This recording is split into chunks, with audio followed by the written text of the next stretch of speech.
Oh iya, Asoba. Asoba Malgoir. Oh iya. 3 Ibnu Syakik. Ibn Syakik. Asoba. Dapat. Bentar. Iya, Asoba. Asoba. Hah? Asoba. Asoba apa? Asoba. kan tolong.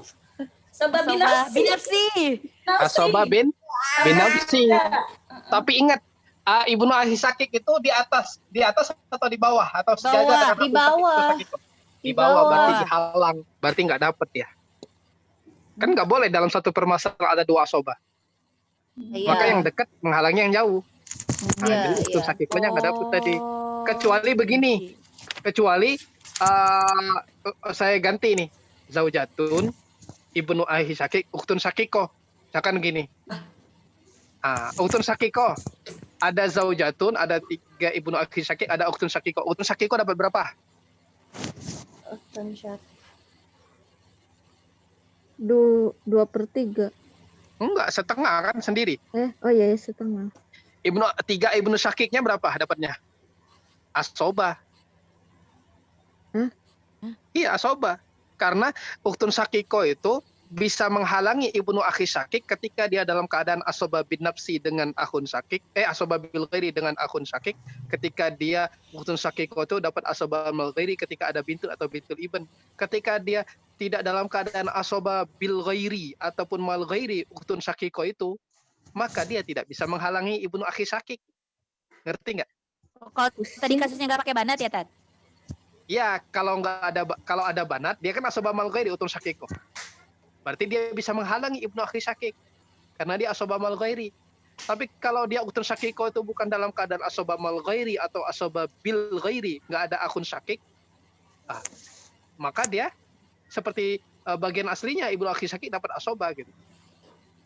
Misalkan saya kasih contoh, berarti ini kan Ibnu Akhi Syakik dimajub nggak? Bisa nggak dimajubin sama Uktun Syakiko? Enggak kan? Enggak. Kalau memajubkan itu kalau Uktun Syakikonya dalam keadaan asoba, entah itu asoba bil ghairi, entah asoba bin nafsi. Bil ghairi atau ma'al ghairi. Seperti 4 banat yang seperti yang ditanyakan oleh Pak Minasa tadi. Atau misalkan begini, saya kasih contoh. Ada zaujatun, ada ukhtun syakiko, ada akhun syakik. Ya, ada akhun syakik, ada 3 Ibnu Akhi Syakik. Akhi Syakik. Berapa dapatnya uktun syakiko? Sama akhun syakik. Asoba bil ghairi kan? Asoba bil ghairi kan? Karena ada akhun syakik. Karena ada akhun syakik, uktun syakikonya asoba bil ghairi. Iya. Ibnu Akhi Syakik asoba juga, asoba bin nafsi, tapi dihalang, nggak dapat. Iya, Jadi iya. uktun syakiko itu bisa menghalangi 3 Ibnu Akhi Syakik tadi, 3 ponakan tadi. Dia bisa dihalangi kalau uktun syakiko itu dalam keadaan asoba bil ghairi ketemu dengan akhun syakik, atau asoba mal ghairi ketemu dengan bintun tadi atau bintul ibn. Gitu. Berarti ya? Berarti kalau ada zauja, ada ukhtun syakik, kemudian ada ibnun akhin syakik, berarti ibnunya dapat ya? Enggak. Dapat. Manggil suaminya. Kan ada bintun tadi. Enggak ada, nggak pakai bintun. Yang kasusnya tadi Iya. akhun syakiknya di delete, berarti ibnun akhun syakik itu dapat asobah. Enggak, coba ulangi. Jari ini. Enggak. Ulangi pertanyaan. Kalau misalnya kasusnya ada zaujah, ada ukhtun syakik, ada ibnu syakik, ada ibnu akhi syakik. Ada zaujatun, ada uktun syakiko, ada Ibnu Akhi Syakik ya? Ya. Nah, berarti uktun syakikonya karena sendiri dapat setengah, Ibnu Akhi Syakik dapat asoba karena uktun syakiko nggak bisa menghalangi Ibnu Akhi Syakik kalau dia bukan dalam keadaan asoba. Uktun syakiko bisa menghalangi Ibnu Akhi Syakik ketika uktun syakiko itu dalam keadaan asoba bil ghairi atau asoba mal ghairi. Mal ghairi. Berarti bisa ya, Tad? Nggak bisa. Dia dapat asobat tadi Ibnu Akhi Syakik. Iya, maksudnya tetap dapat asoba. Kalau uktun syakiko ada akhun syakik, itu berarti Ibnu Akhi Syakiknya nggak dapat. Atau uktun syakiko ada bintul atau ada bintul ibn, dia ada asoba mal ghairi, Ibnu Akhi Syakiknya juga nggak dapat. Tata punya 4 pertanyaan nih, Tad. Wow, banyak sekali. Tapi dipilih aja deh. Dipilih aja. Nah, ini kasus masih keluarga Ana juga sih. Jadi kakek Ana tuh udah meninggal lama banget. Terus nenek Ana nih awam. Ya. Jadi yang dulu zamannya kakek Suaranya Ana kok meninggal terputus tuh, ya? Ana ya? Suaranya Halo? terputus ya? Suaranya terputus. Putus. Ya, coba. Kan kakek Ana udah meninggal lama dari masih SD. Terus nenek Ana baru beberapa tahun ke belakang. Dari zaman kakek Ana meninggal itu nggak pernah dibagi Nah, sama itu ini. nenek karena neneknya awam. Mm-mm. Nah, Karena neneknya masih hidup. neneknya masih hidup.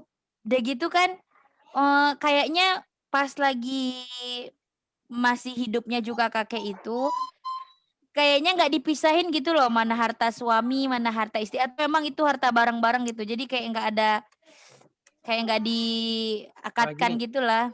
Jadi gini, Mbak Jarini, kalau dalam hukum positif itu kan kita di pengadilan agama ya. Ini kita udah berbicara di luar pelatihan ya, tapi kita berbicara sesuai dengan konteks, sama seperti orang menikah. Nikah siri itu kan kalau secara agamanya rukunnya udah terpenuhi, berarti sah kan. Tapi ketika dia tidak mengikuti hukum negara, tidak tercatat, berarti kan seakan-akan nanti nggak sah juga sebenarnya kan, nyari celah. Bisa jadi itu bagian dari dia cari celah supaya bisa, anggap aja celah supaya nggak berzina, dia nikah siri gitu. Nah, sebenarnya nikah siri itu ada nggak rukun? Terpenuhi nggak rukun-rukun itu? Terpenuhi. Hanya saja kadang-kadang karena nggak tercatat di KUA, jadinya nggak bisa kan. Nah, jadi dianggap seperti berzina gitu. Sama halnya seperti ini. Sebenarnya harta gono gini itu dalam Islam nggak ada. Tapi karena memang ini adalah bentuk dari ijtihad para ulama, mungkin salah satunya adalah Syekh Arsad Al-Banjari. Arsad Al-Banjari ini adalah kakek-kakeknya dari guru sekumpul itu. Nah, jadi ada harta gono gini itu. Jadi misalkan harta bersama lah istilahnya itu gono gini. Misalkan begini, orang tua saya meninggal, nah itu dibagi dua dulu. Baru nanti yang harta yang meninggal itu dibagikan ke istrinya dan kepada ahli waris yang lainnya. Itu harta gono gini. Nah, kalau yang nggak ada harta gono gini itu, misalkan ya kalau seandainya 400 juta, 600 juta yang suami itulah dibagikan kepada ahli waris yang lainnya. Sementara 400 juta yang istri utuh, terus dia dapat dari 600 juta itu kalau nggak ada. Ini nggak ada harta gononya. Sementara karena kita mengikuti hukum positif juga di Indonesia, berarti kita harus mengikuti harta gono gini. Sama seperti kita mengikuti KUA tadi. Kalau kita nikah siri memang sah, rukun terpenuhi. Tapi kalau nggak tercatat di KUA juga nggak bisa kan, nanti dianggap berzina kita. Nah, sama seperti itu mungkin bagian dari ininya. Jadi ijtihad lah. Kenapa kok misalkan ada harta gono gitu? Misalkan begini, istri anak kan dokter misalkan ya, istri anak memang dokter ya. Istri anak dokter, terus misalkan saya bilang, udah kamu nggak usah kerja, udah fokus aja ke didik anak. Sementara ketika pembagian warisan, ternyata istri saya meninggal, nggak ada hartanya. Loh, gimana ada harta orang dia ngedidik anak kok, dia nggak kerja? Padahal sebenarnya kalau dia istri saya jadi dokter, dia potensi untuk dapat harta warisan banyak. Ya kan? Banyak posisi dia dapat harta warisannya. Orang dia dokter kok istri anak. Tapi saya bilang, udah kamu nggak usah ngedidik anak, fokus, udah kamu nggak usah ini kerja, fokus aja ngedidik anak. Berarti kalau dianggap ada tidak ada harta bersama, bingung nanti. Begitu meninggal nggak ada hartanya. Orang yang kerja suami kok. Nah, disitulah ijtihad para ulama di Indonesia sehingga ada artinya harta gono gini, harta bersama. Sekalipun istri itu nggak kerja, karena sebenarnya dia kerja juga ngedidik anak kok. Ngedidik anak kan nggak kerja, cuman memang nggak digaji gitu. Karena nggak mungkin digaji. Nah, itu disitulah ijtihad para ulamanya seperti itu. Oh, ini ada Mbak Lastri, aduh sayang sekali ya Mbak Lastri Arum, kita udah 1 jam setengah. Dari tadi juga ada. Dari awal. Tadi ada? Di iniin videonya. Oh, tadi ada? Ada Ada. dari awal. Oh, dari awal, alhamdulillah kalau gitu. Dari awal bener ada? Iya, Iya, ada. ada. Baru Bisa di- masak ini. Nah, jadi gitu ya. Biasa sambil Jadi- ngasuh. Oh iya, nggak apa-apa. Tapi itu memang kita ketika melihat sebuah hukum itu, kita lihat juga ijtihad para ulama itu. Karena nggak mungkin ijtihad para ulama. Memang yang nama ijtihad ya, beda antara mufti dengan qadhi. Kalau qadhi itu sifatnya mengikat. Karena qadhi itu kan pengadilan agama. Makanya kenapa orang jadi hakim itu ngeri kan? Karena dia harus putuskan Ketika salah memutuskan ya udah dapat neraka nanti. Ketika dia memutuskannya benar, dia dapat surga. Tapi kalau mufti dia tidak mengikat. Artinya tidak mengikat itu kita boleh mengikuti, kita boleh tidak mengikuti. Sama seperti 4 mazhab, kita boleh mengikuti, boleh tidak mengikuti. Yang boleh nggak kita mencampur adukan mazhab? Itu ada namanya talfik ya, kalau kita belajar fikih di Al-Azhar itu. Boleh nggak kita mencampurkan mazhab? Boleh, kalau di luar satu amalan. Yang nggak boleh itu satu amalan. Misalkan kita umroh, padahal kita bersentuhan aula mastumun nisa itu kan masih umum ya, bersentuhan dengan perempuan yang bukan mahram. Batal kan? Ini. Tapi Imam Syafi'i mengatakan batal. Imam Maliki nggak batal selama nggak ada syahwat. Imam Hanafi nggak batal selama nggak ada niat iman. Berarti kalau seandainya kita pakai Imam Syafi'i, yang nggak boleh itu satu amalan dipakai untuk beberapa mazhab. Pas waktu Imam Syafi'i kita wudhu setengah, misalkan laki-laki ini ya, setengah, begitu mau batalnya kita ikut Imam Malik, bersentuhan boleh. Nah, makanya ketika umroh, karena nggak mungkin kan kita umroh misalkan jalannya seperti ini kan, biar nggak kena. Jadi ketika kita umroh misalkan, ketika wudhu berarti harus memakai Imam Malik. Kalau kita membatalkannya dengan memakai Imam Malik, ketika wudhu pun harus pakai Imam Malik. Gitu. Nah, jadi boleh mencampurkan aduk mazhab itu kalau ini dalam satu amalan itu baru nggak boleh. Misalkan wudhu pas satu megang membasuh kepala, pakainya Imam Syafi'i sedikit. Begitu batal pakainya Imam Malik. Karena Imam Malik nggak batal kan kalau bersentuhan ketika umroh itu misalkan. Nah, itu nggak boleh kayak gitu. Kalau harus dari awalnya Imam Malik, berarti satu rambut semuanya. Itu karena biru usikum, ruus itu ada yang mengatakan ruus itu kepala, semua kepala. Tapi ada ulama mengatakan biru usikum itu itu ditab'id, ada sebagian. Nah, gitu. Itu ya, ini udah di luar konteks ini. Tapi ini saya ingin mengatakan bahwa ijtihad itu yang namanya fatwa mufti itu tidak mengikat, boleh diikuti, boleh tidak. Tapi kalau qadhi itu sifatnya pasti, dia pasti mengikat. Makanya itu tadi ada istilah kalau jadi hakim itu, makanya orang nggak mau jadi hakim itu karena ngeri itu. Kalau salah memutuskan nanti masuk neraka. Kalau memutuskan yang benar masuk surga. Mbak Alfi istri suaminya ini ya hakim ya? Oh enggak. Terus kasusnya Ai tadi gimana Ustaz? Iya, kalau misalnya udah terjadi nih Ted, kayaknya memang mungkin banyak yang kayak gitu kasusnya. Kalau emang terjadi kasus kayak gitu di masyarakat, kita sebagai misalnya kayak kita yang dijadikan tempat bertanya, kita tuh jawabnya apakah kita selesaikan satu-satu dulu. Coba misalnya waktu kakek meninggal, siapa aja yang tersisa ahli warisnya, kemudian dihitung, kemudian baru kerjakan yang nenek, atau kayak gimana Ted? Iya, karena memang udah terlanjur ya, mau nggak mau ya seperti itu. Karena udah Itu terlanjur. kayaknya banyak kasus Untuk kayak menghitung gitu. kayak gini, karena kita bukan ahlinya di bidang hitungan-hitungan harta, statistik. Misalkan kadang-kadang misalkan rumahnya belum laku, sementara rumah itu kan berarti kita harus cari ahlinya, cari developer yang tahu kira-kira kalau di kota harga tanahnya seperti apa, terus harga rumahnya seperti apa. Jangan kita asal naksir sendiri, kita menaksir hanya dari sepernya aja untuk sementara gitu. Sementara untuk yang tadi berapa bagian-bagian ini kira-kira 50 juta, ini 60 juta, ini berapa juta, nah itu kita cari ahlinya. Misalkan kita mendatangkan orang yang developer, tanya kalau di kota itu, ini kan rumahnya misalkan di kota, kira-kira ditaksikan berapa harga tanahnya, harga rumahnya berapa. Nah, itu harus kayak gitu juga. Atau misalkan dari statistik, misalkan kira-kira diperkirakan berapa ini, gini. Nah, kadang-kadang kalau orang di developer itu dia taunya harga tanah, harga ininya. Tapi untuk menghitungnya kan bingung cari orang yang pakar di bidang menghitung misalkan. Statistik. Jadi sebenarnya bisa juga, kita juga bisa itu, nggak perlu statistik itu, orang-orang jurusan statistik. Tapi kalau untuk tanah atau harga tanah, harga rumah, itu baru kita boleh bertanya kepada orang yang lebih paham. Nah, contohnya developer. Tanya ke Haris Tomo. Haris Tomo kan orang bidang developer tuh. Dia kan jual-jual rumah tuh. Tanya ke dia, kalau harga di kota kabupaten itu, kabupaten berapa biasanya standarisasinya. Harga tanah 1 meternya berapa, kalau di kota berapa, terus rumahnya berapa. Wallahu a'lam bishawab. Kalau maaf lagi ya nanya ya. Kita sampai Kalau jam rumah 12 pas ya. Sampai jam 12 pas ya. ini sekarang jam ini sebentar. Oh iya. Mudah-mudahan nggak ada lagi. Apa namanya, kan misalnya, tadi kayak rumah, kayak tanah itu kan bisa kita tanya kayak atau mobil pun kita bisa taksir gitu ya. Ya, Kayak sementara, di rumah tuh kan, misalnya ada tipe keluarga yang suka barang-barang antik, terus pakaian-pakaiannya juga kayak, ya maksudnya bernilai gitu kan, itu tuh apa emang semua harta benda yang ada di rumah itu dihitung atau gimana, Tat? ya dihitung. Karena itu memang Dihitung? tapi gini, bedakan antara harta peninggalan dengan harta warisan. Itu beda. Harta peninggalan. Harta Gimana tuh? peninggalan, harta warisan itu gini. Loh, misalkan begini, rumah ini harta peninggalan, tapi belum tentu dia harta warisan. Kok bisa? Loh, emang kan syarat pembagian kan kan ada dalam ini apa namanya hak-hak yang harus ditunaikan sebelum pembuatan warisan. Satu, tajhizul mayit, kepengurusan jenazah kan diambil dari situ. Dua, ini apa nama ada hutang. Kalau misalkan Mbak Jari Jalini, mohon maaf ya ini sebagai contoh aja, saya bukan suuzon bukan apa. Mbak Jari Jalini bapaknya orang pejabat, orang legislatif, DPR.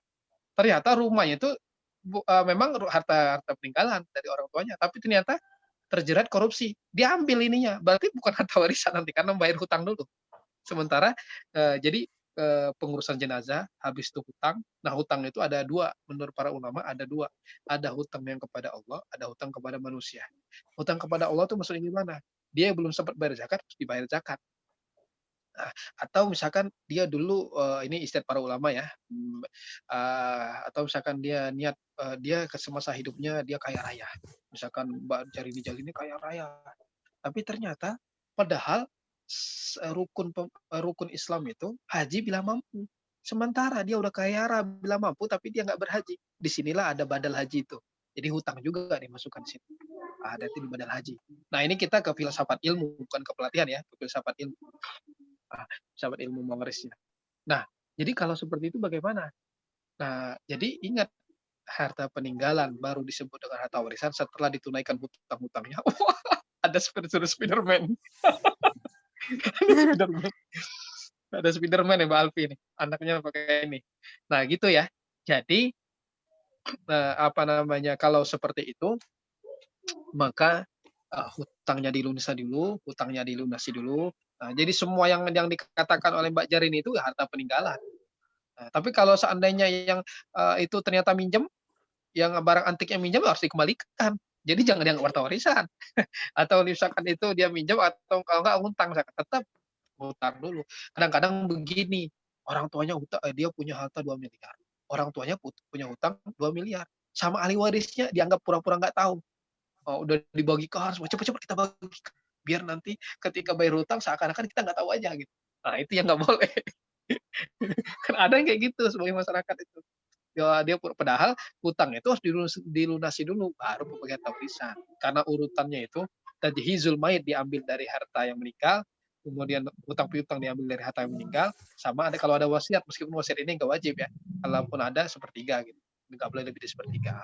Baru pembagian taksimu tirka itu terlaksana. Jadi taksimu tirka nggak bisa terlaksana kalau meskipun sebenarnya tajhizul mayit, misalkan saya pribadi ya, di Bangka itu tanah nggak bayar. Nah, kalau di kota kayak di Bandung ini kan kita harus beli tanah ya kalau menguburkan keluarga kita. Nah, kalau di Bangka enggak. Terus kalau misalkan kalau orang yang ngurusin di Mengkapani menguburkan, kalau di Bandung ini bayar kan? Yang gali tanah bayar kan? Nah, kalau di Bangka enggak. Ya udah berarti tajhizul mayitnya memang nggak ada gitu kan. Karena orang bilang ikhlas dikasih kopi sama kue aja mau mereka kan.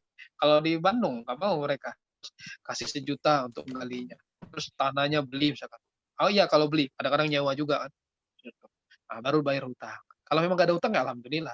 Ada wasiat nggak? Nggak ada. Kalau nggak ada wasiat, baru taksimu tirka. Kalau belum terpenuhi tajhizul mayit, dainnya belum dilunasi, wasiatnya belum ditunaikan, ya nggak bisa dilaksanakan itu tajhizul mayit, pembagian harta warisan tadi. Nah, kalaupun misalkan mau pembagian harta warisan, dilihat rukun-rukunnya tadi. Ada pewaris, ada ahli waris, ada harta. Sementara pewarisnya belum ada, karena kan pewaris itu apa?